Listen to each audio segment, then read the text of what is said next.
Good morning, everyone. Well, today is the feast of Saint Mark. Now, Mark was not an apostle. Mark was an evangelist, and so he wrote one of the Gospels. Now, the interesting thing is that Mark, having written the shortest of the Gospels, is credited with having written the first of them. And that is because both Matthew and Luke use Mark as a source of material, and they add to it using their access to information as well.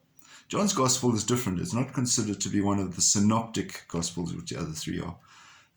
John, interestingly enough, doesn't do anything about exorcisms. Jesus doesn't drive out evil spirits in John's Gospel, whereas in the synoptic Gospels, Jesus spends a lot of time running around the place, driving out evil spirits and healing people. John begins at the very beginning. In the beginning was the Word. The Word was God. Whereas in the synoptic Gospels, we have various interactions. Some of them beginning with Jesus beginning his ministry, others who are interested in the birth of Jesus, and others simply don't.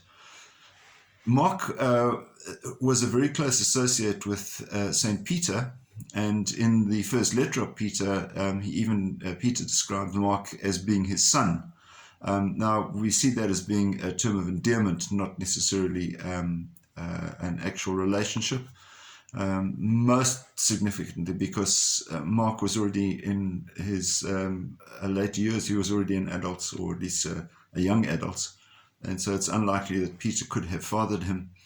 And there's no indication that, other than just that reference by saying he is his son, there's no indication that they were related.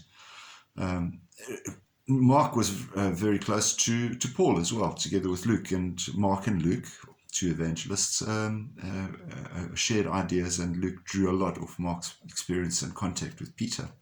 And it's for that reason that sometimes people say that the Gospel of Mark could very easily be the Gospel of Peter, because Mark was very close to Peter and effectively wrote most of what he said down.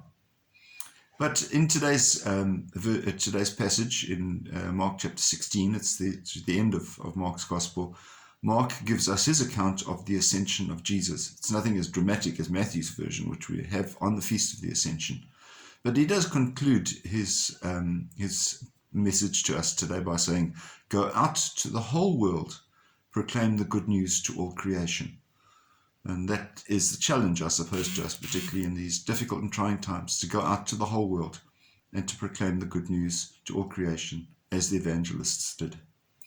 So have a wonderful day and keep safe. We'll see you again. God bless. Bye-bye.